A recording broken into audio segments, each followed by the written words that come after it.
Good afternoon, ladies and gentlemen. Time is now 6 o'clock Eastern Standard Time here in the vicinity of the University of Louisville. Welcome to our MSHA um, orientation and overview virtual information session. We have a slide set of basic material that we share with folks that are interested in the program. We cover the whole program. We have a single MSHA program. We have two tracks, an online and an evening track, and I will go through both so that you have a full information set, and we'll provide information along the way.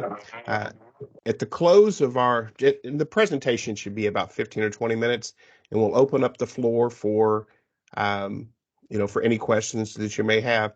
And so I want to give an opportunity for brief introduction to the folks here at the University of Louisville so that you have a better sense of who we are in serving you. I'm Lee Bewley. I'm the program director of our MSHA program. I'm a retired Army Medical Service Corps officer.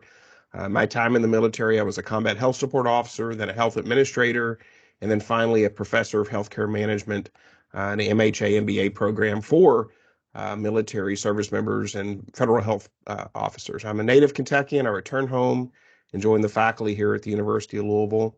And I'm joined by a couple of my colleagues, Dr. Andrew McCart, Miss Pam Renner. We are your primary points of contact for the program, and I want to allow Dr. McCart and Ms. Renner to introduce themselves as well. All right. Thank you, Dr. Bewley. Really appreciate it. My name is Andrew McCart, a faculty member and associate program director in our Master of Science Health Administration. I have a background in operations and project management, finance. I've been in higher education 17 years and some time in industry before that. And I'm just glad to be here. I'm active in the American College of Healthcare Executives in the Kentucky chapter and at the national level attending Congress next week, taking a lot of students up there. And I'm the incoming chapter president for the American College of Healthcare Executives. And as Dr. Bewley will no doubt get to, that we stay involved with these professional associations to bring opportunities back to the classroom and the students in our online and evening track. So thank you very much. Glad to be here and look forward to getting to know a little more about you this evening. Thank you, sir. Hello, my name is Pam Renner. I'm the program coordinator for the Department of Health Management and System Sciences. And as my name and title entails, I sort of, help coordinate all the programs and help the faculty and the students out. From your perspective, hopefully you're join us as a student, I would help you from applying all the way to graduating. All right. Thank you, ma'am. We have a number of guests on the line, and when we like to have a chance to folks to briefly introduce themselves, if you can hear and if you have an opportunity to do so, just tell us a little bit about yourself and your background and what you're looking for your health administration graduate program. I'll just work our way through. Kyoko. Yes, hi, my name is Kyoko, and I currently work in a dermatology office, hoping to go towards the management. I have a background in human health science major at University of Kentucky, so go Cats. Sorry about you all. But I'm excited to get to know about this program and nice to meet you all. Nice to meet you too. Hey, we are happy to develop card cats or wild cards.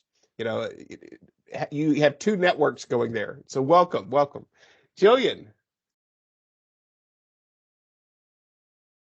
Hi, I'm Julia Stewart. I currently work with Vanderbilt University Medical Center in our transplant center and am a program coordinator there. I've also worked in our Lung Institute and Children's Hospital. So I'm just excited to continue to grow in healthcare administration and really looking for an opportunity to learn more about finance and leadership within the administration of a hospital.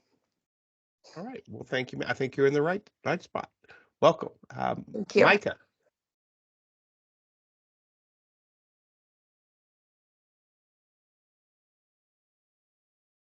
Micah Howard.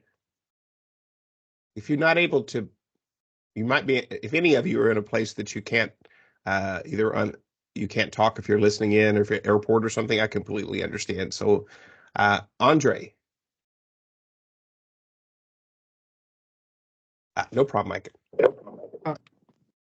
Hi, my name is Andre Alexander, and I'm interested in getting the healthcare administrator certificate.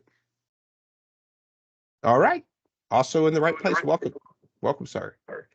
Melissa. Hi, my name is Melissa Welch. I am a ER physician and currently serving as the medical director for both UofL Southwest and UofL Medical Center East emergency departments. And I'm just interested in maybe moving a little more into administration out of the clinical aspect of emergency medicine after doing it for 30 years now.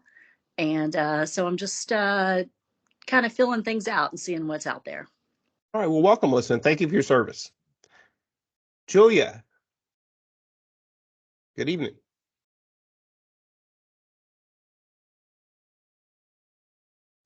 I believe Julia went already. Jillian? Oh, Julia. Oh, I'm working my way down. I'm sorry. Casey. I'm sorry. Thank you. I'm sorry, Julia. Welcome. But Casey McIntyre. Hello, I'm Casey McIntyre. I'm an occupational therapist at a Center for Adults with Intellectual Disabilities. I've been in OT for almost 10 years, and I am just kind of looking, kind of like what has already been said, to expand my career a little bit and get more into the administration side of things. And I'm just kind of seeing what's out there and what would be the best route for me to pursue.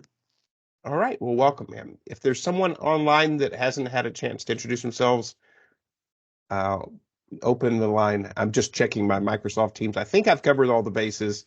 We may have some folks that join us. Without further ado, I'm going to share our slide set. Again, apologize in advance. We try to narrow and focus common questions and folks aspects about the program and the process of admissions and working your way through and distill it to a brief 15-minute slide set or so. But it also serves as a basis to potentially ask questions extended afterwards. And so we're going to cover the MSHA program, both online and evening track, and also provide an overview and answer questions about any healthcare management certificate interest. That certificates can also lead to the online MSHA pathway. All right. Andrew, can you confirm that you see the slide set? Yes, I can. All right, thank you, sir. Welcome to our information session. Again, I am Lee Bewley, Associate Professor and Director, past President of the Kentucky Chapter of ACHE. We have completed our introductions, and we brings us to how our value proposition of an MSHA program is that the University of Louisville, the city of Louisville, serve as a prime basis for healthcare leadership and management development at the graduate level. The University of Louisville Health System exists as one of the newest academic health systems in America.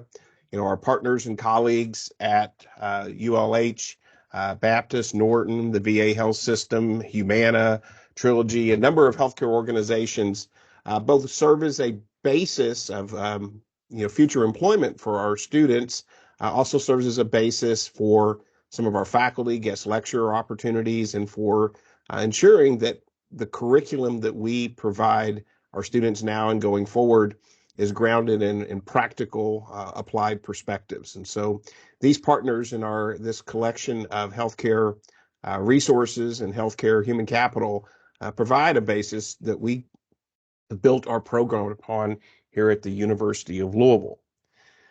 We see a number of trends in creating the academic health system at ULH, but also in long-term care, a lot of research and a wave of entrepreneurship in healthcare has been manifest here in the local area. We include some of that content in some of our courses like innovation and entrepreneurship in healthcare, and often guest speakers and some of the folks who help develop our courses in both the evening track and the online track come from work here in the Louisville area in the healthcare community.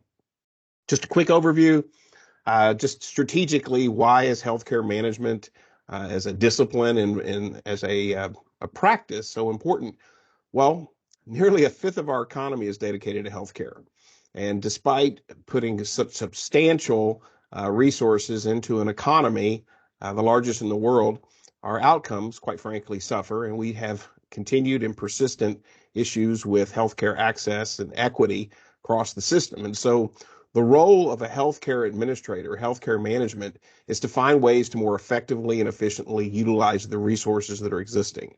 Depending on your organization's mission, whether or not it's for-profit or nonprofit, ultimately, we need to find a way to use the resources in an appropriate manner. And so the competencies that you develop in our program are predicated on being an effective leader, but being an effective leader of a healthcare organization ensures that it means that it is required that you can competently manage the resources, ranging from human capital, people and teams and individuals, but also financial and operational resources and logistics as well.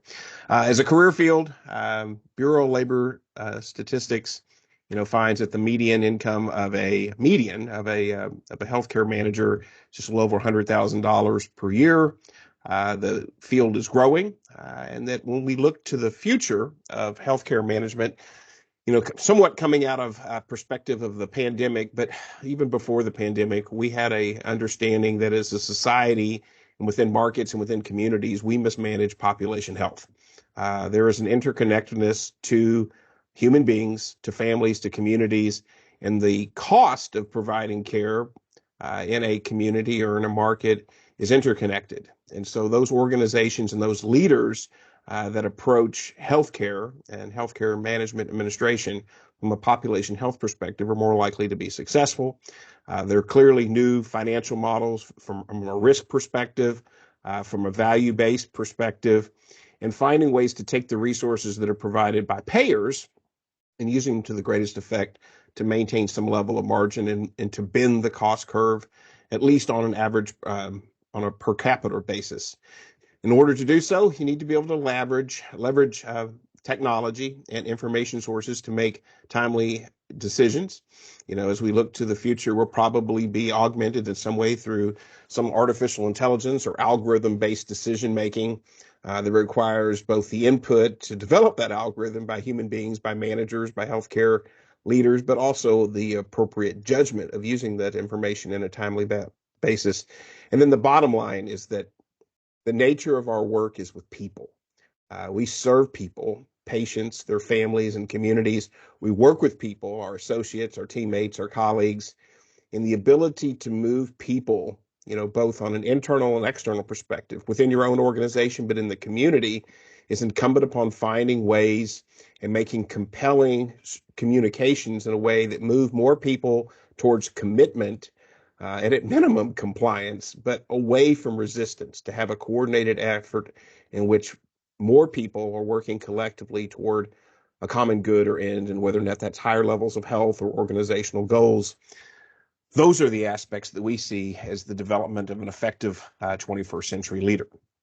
And so I'm not going to go through each one of these roles, but what we see is that we develop in our program healthcare management competencies that can be applied to plan, organize, lead, and control a number of different organizations: hospital, group practice, health insurance, managed care, logistics, entrepreneurship, distribution, and that depending upon the level of competence and level of experience and development, could be at an operational level, an executive level, or C-suite. But our competency model and our development of students, whether or not they come with a large portfolio of knowledge and experience, or they come, relatively new as an early careerist, is a beginning process in which those competencies are built upon. And the higher the level of competence, the higher the level of development experience, we expect that, to the extent that there's the achievement orientation, the desire, that our graduates will ascend, beyond from operational to executive to C-suite, building upon a foundation of competence to the extent that they desire and pursue and for their career interest and goals. We build leaders. We aim as faculty and staff to model honor, integrity, and professionalism, whether or not it's happens within the cohort, within a class. We have opportunities either through travel to American College of Healthcare Executive Congress here in the Kentucky area. We partner with the Kentucky ACHE for networking events and professional development.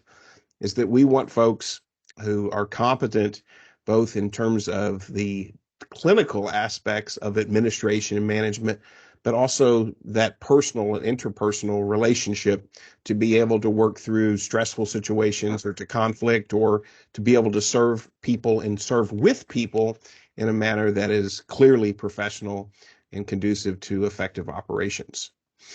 Our graduates are we're growing. It seems as though every other month we're updating this chart, and in some cases we're probably going to get even smaller graphics. But we have students working across the country, and of course here in the Louisville area.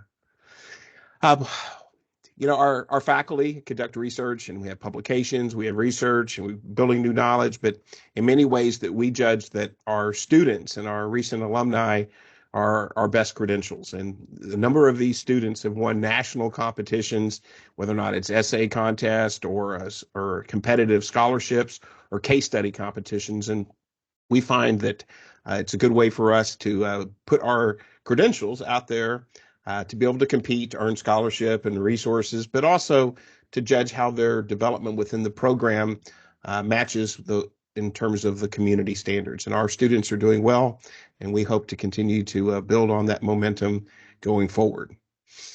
So why a master's degree?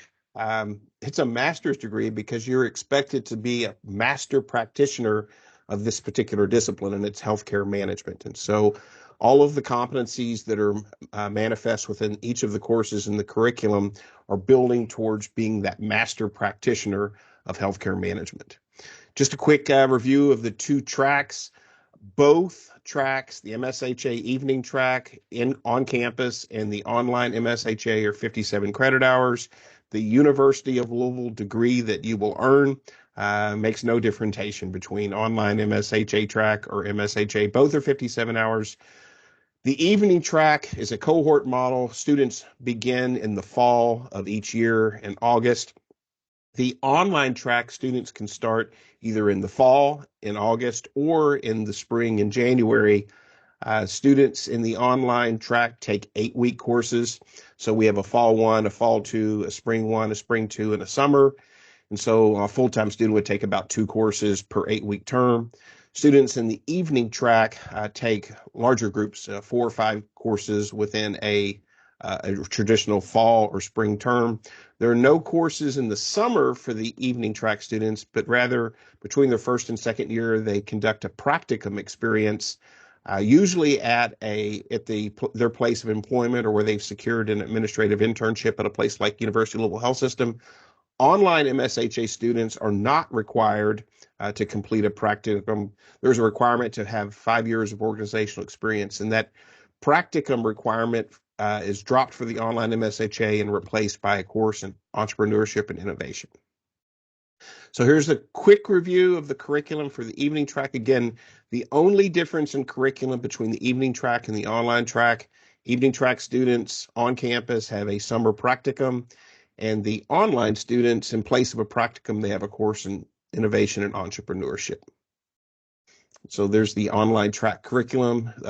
Students usually take courses in batches of 2 per 8-week term. In both the evening track and online track, students that are taking courses on what would be considered a full-time basis can complete the program in 2 years.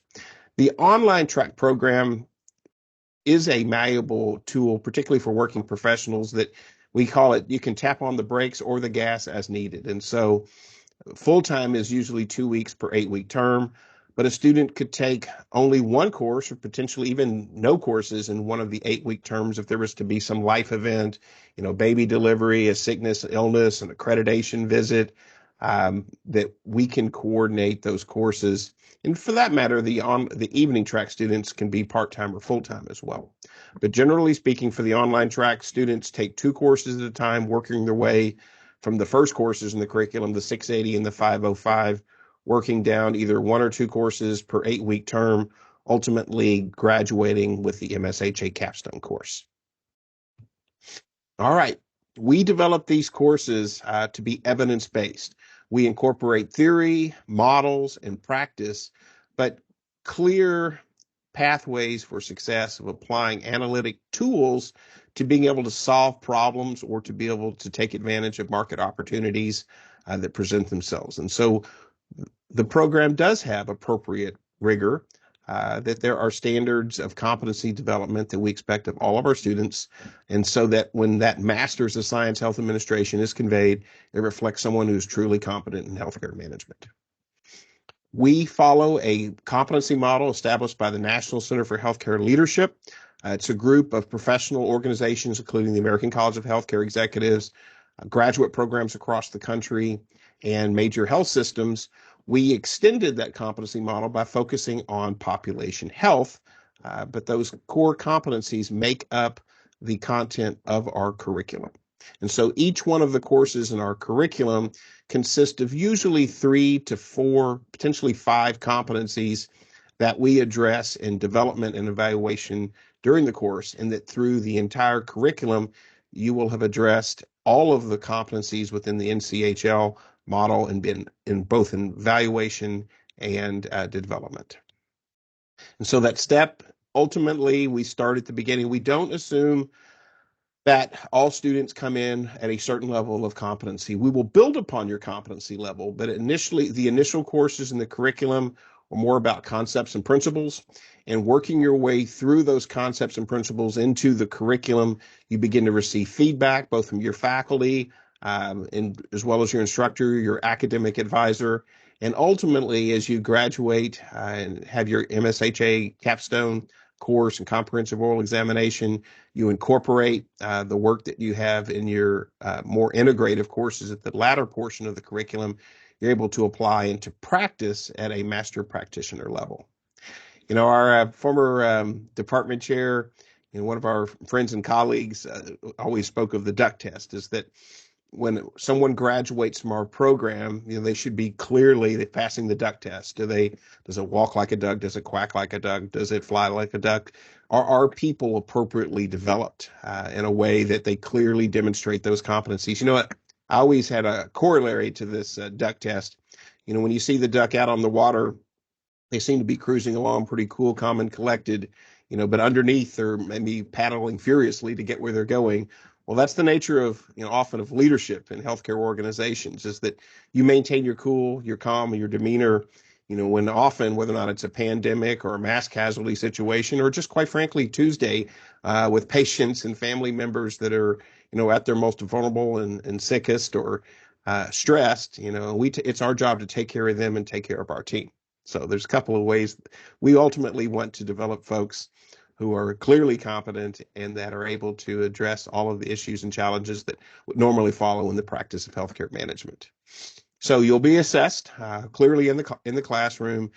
You receive grades in our program, A's and B's, but along with normal grading of deliverables, we're assessing your competencies. Have you met a competency level? Are you developing a competency?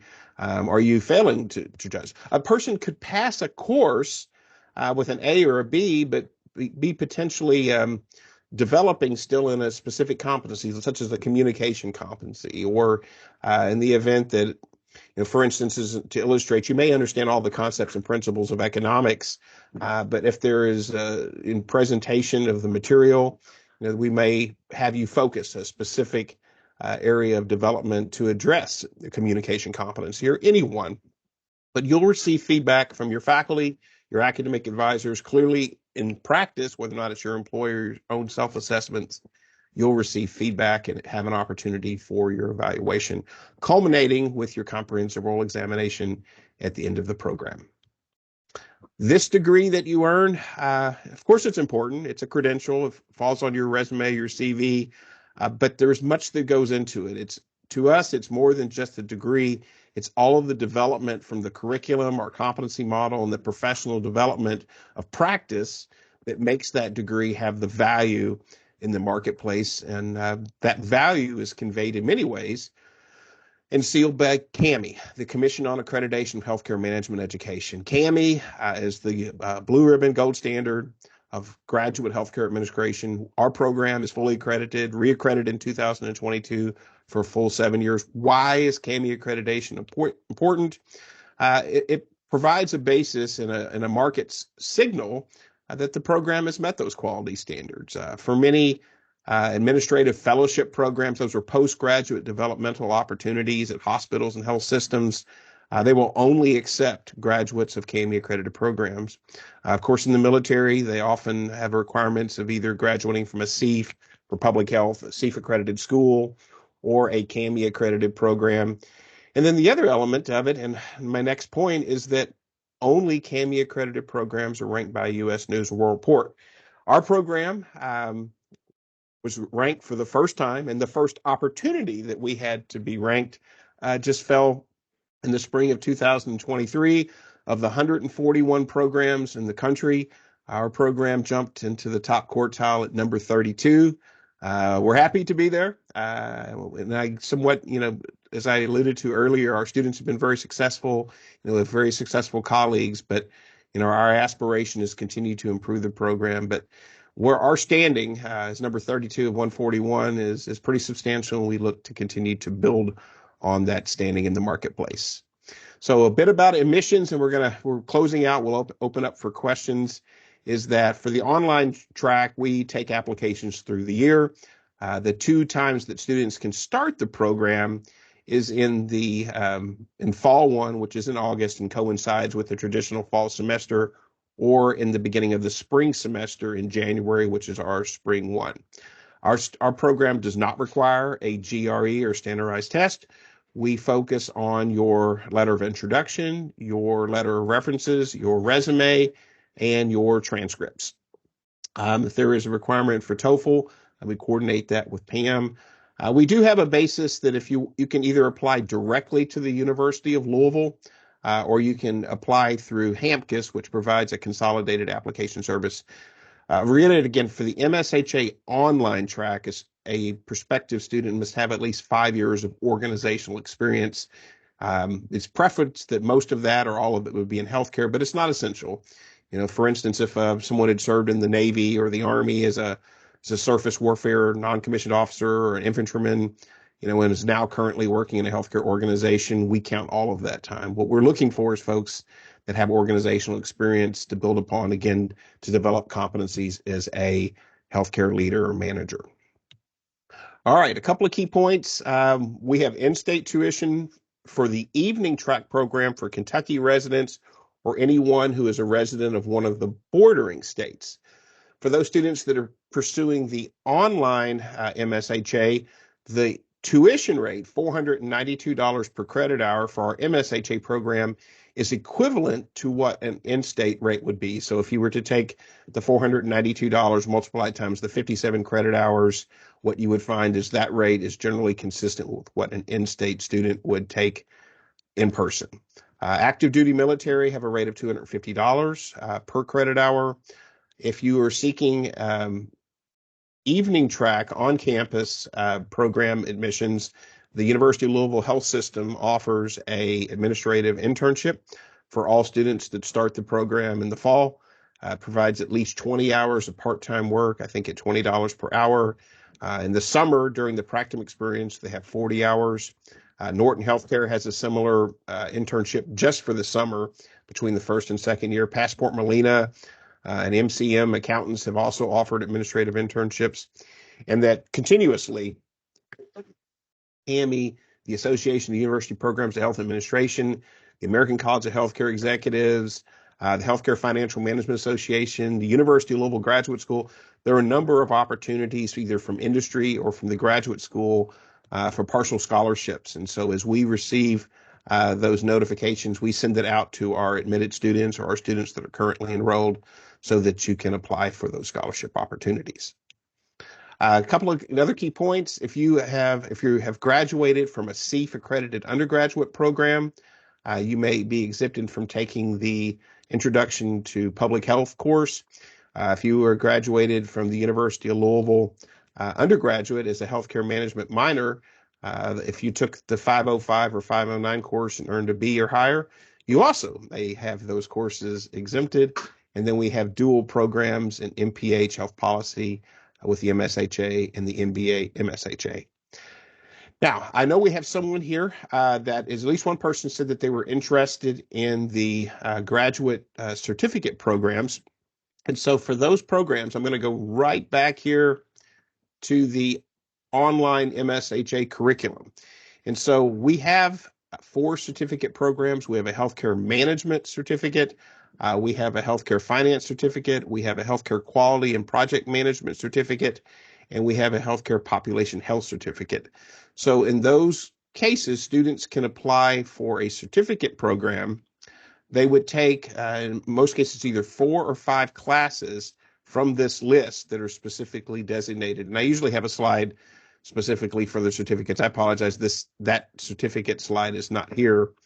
But those courses generate, if you take the group of courses aligned with academic advising, that certificate will be conveyed.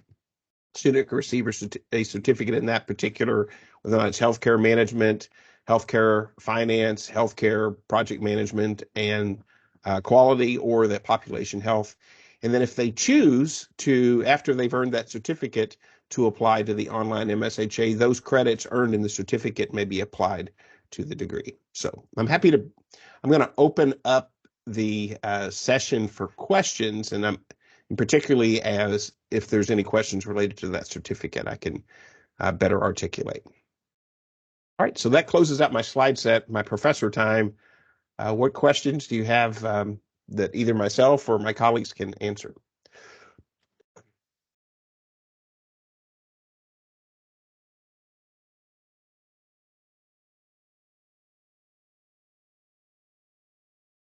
Did I miss something, Andrew? Pam?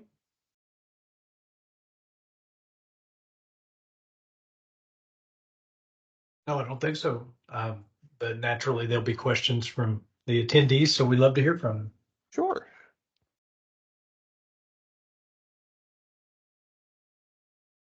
Any questions, fair game.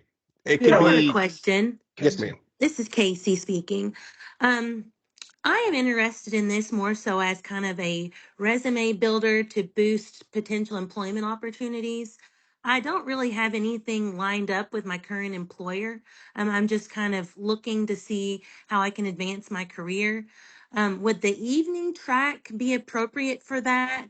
Or would that be more, do you recommend more in person if you're not really already connected, like with your workplace in a management position? So here's the thing, Casey, and for everyone here, if you're in the Louisville area, or if you would confine yourself to the Louisville area, it is fair game that the evening track program on campus, classes at 5 o'clock at night, either on a part-time basis or a full-time basis, you're going to have more direct face time. You're going to see your faculty. We have guest speakers come in. There are more opportunities for direct interaction and networking in a traditional sense. Often those students that attend the evening track are the members of those case study competition teams that they go out and they spend time. We'll go to the University of Alabama at Birmingham. We go to Ohio State University. The NACI case study competition actually rotates around the country. There's a Cleveland Clinic case study competition, Penn State case study competition, is that those also provide networking opportunities. The judges are healthcare executives. And so there's opportunities to be able to interview with those folks. Often the evening track, the early career students are the ones that apply for administrative fellowships, although an online MSHA student could also apply for an administrative fellowship. With here in the Kentucky area, we often have opportunities for networking through the Kentucky chapter of ACHE. So I hope, I don't mean to say that there's no networking that happens in the online track, but just as a nature of the modality, most of the interactions are asynchronous in the online track. You're going to, of course, see folks in the discussion boards, and occasionally you'll work in Teams and use Microsoft Teams or Zoom. But the proportion of real FaceTime and networking opportunities are greater with the evening track in-person format. Thank you. That's helpful.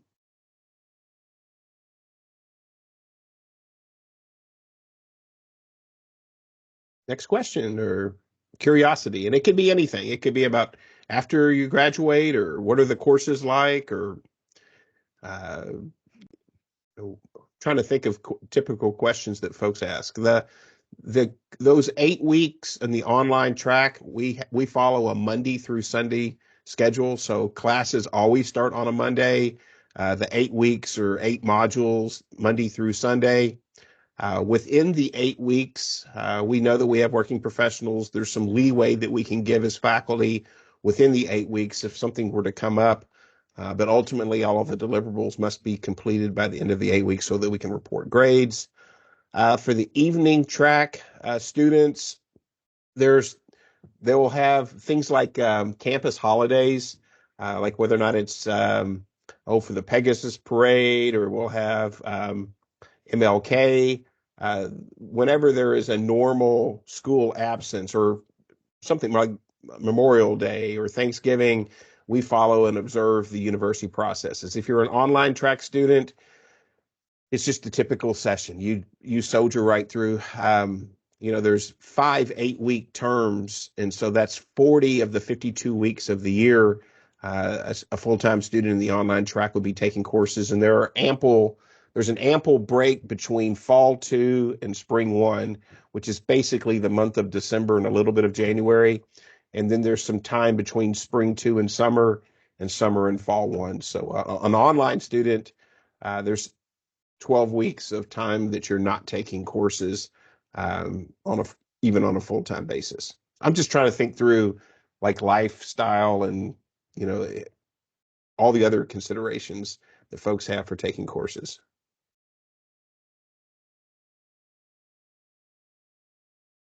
All right. Well, yes, ma'am.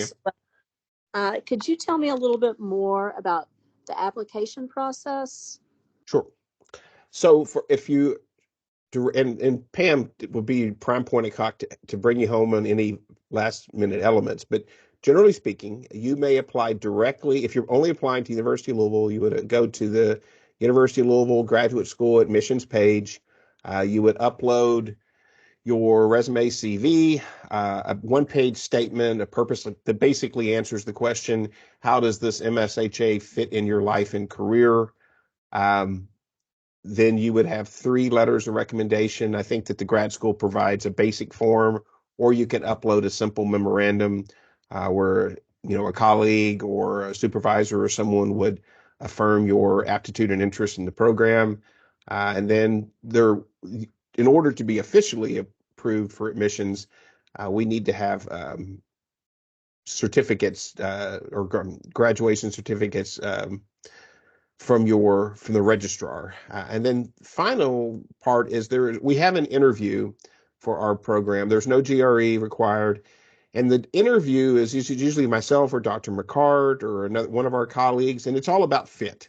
If you have a 3.0 or higher GPA, if you have the experience, if you have a clear view and fit of how this MSHA would fit in your life and career, when we get to the interview, it's all about confirming that. And there is a spot for you in the program.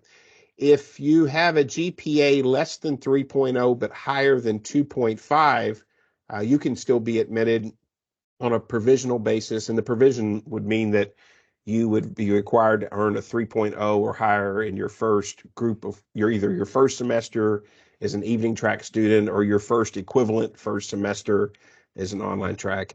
If a student has less than a 2.249 or lower, it's very difficult, but not mission impossible with a great cause for a student to be admitted in the graduate school by university rules. How long is you said you could do a dual MPH, MSHA tracks? Yes, ma'am. Now, Pam, I think I'm being most accurate here. The dual MPH health policy and MSHA is an on-campus experience. Okay. And that would take 3 years. I do believe that I know that our folks in the MPH community are thinking through and preparing to create an online equivalent of that degree, but we're not quite there yet. Our online track of our MSHA only began in 2020. So the MPH is similarly would probably take a pathway, and they could very well offer. And when they do, we'll of course we'll develop a dual online pathway. But currently, if you want to be a dual MPH health policy MSHA, it requires the evening track perspective. But I'm just talking out loud here for a second. Pedagogy wise, if you were to start the online MSHA and work your way through it, those common courses like the health policy course, the health economics course, you would be able to have credit towards the MPH health policy by having taken and completed in the online MSHA. And down the road, if there is an online MPH that's created, you can merge those two courses and get credit crosswise in a forward-looking perspective. Okay. All right. Thank you. You're welcome, ma'am. All right. I'm going to say it, and just to reinforce it before we close out, lee.bewley@louisville.edu or andrew.mccart@louisville.edu or pamela.renner@louisville.edu. You can reach out to us, email us. We're always scanning emails, anything that we can do to help. We're always happy to do so. Maybe extend a little bit further on the admissions process. We don't sit on admissions in our program. We don't get a big batch and then go into a committee room and then go through, stacks of 5 or 10 or 15 at a time. As we receive admissions packets, we evaluate each student application on their own. And so we will, as soon as your application is complete, we will process and send the application through the faculty member review. And then with faculty member review, after the interviews, we make our recommendation to the committee, and then it goes to the graduate school. And so once the graduation or the application for admission is complete, in about 2 weeks, we could go through the review process and you can have a decision on your admission standard. Provided, everything's in good order. All right. Well, I'm going to say thank you for your time and your interest in the program. We are continuing to build our program. We want to serve students and folks that are interested in developing their leadership and management skills in healthcare. We've got a really good team here and always looking to grow the community of MSHA Cardinals. If we can provide any assistance or support, please don't hesitate to reach out to us. I'll let my colleagues, Pam Renner and Dr. McCart, if you'll have any final closing remarks, we'll close out the session. Just quickly, something that I like to say in these info sessions is that one of the joys of this position, this job, is seeing folks, meeting them in the info session, meeting them in their first, their admissions interview, then their first advising session. And then they finish the program 2 to 3 years and seeing how their careers change and the impact that they have on our community and helping their family and their career blossom in the way that they wanted to is one of the joys of being involved with this program. So we mean it when we say that we are involved. We don't have strangers in our program. We work with individuals closely. After this, I have 2 advising sessions tonight for somebody on Pacific time and somebody who's worked all day on Central time. So I'll be sitting here with my UofL tie on for the next hour, working with students, and we do what we can to help you all. And if you have any questions, please reach out to myself, Pam, or Dr. Bewley. We'd be glad to answer your questions and see if this is a good fit for you. All right. Thank you, sir. Yeah, go Cards. Good job. All right. Well, Pam, thank you for all you're doing. Pam helped coordinate this event for all of us all the time, and she takes care of us. Anything that we can do for you, please don't hesitate to let us know. You all take care and have a good evening.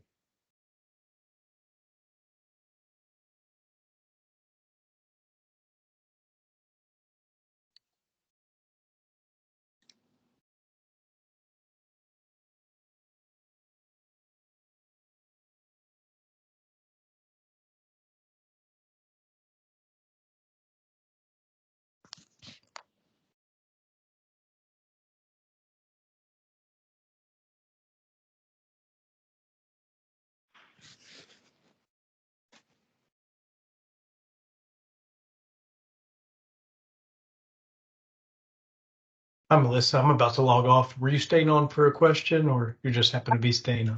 Just haven't turned off yet. Sorry, I don't mean to be invasive. All right. Have a good evening. All right. Thank you. Thank you. Bye.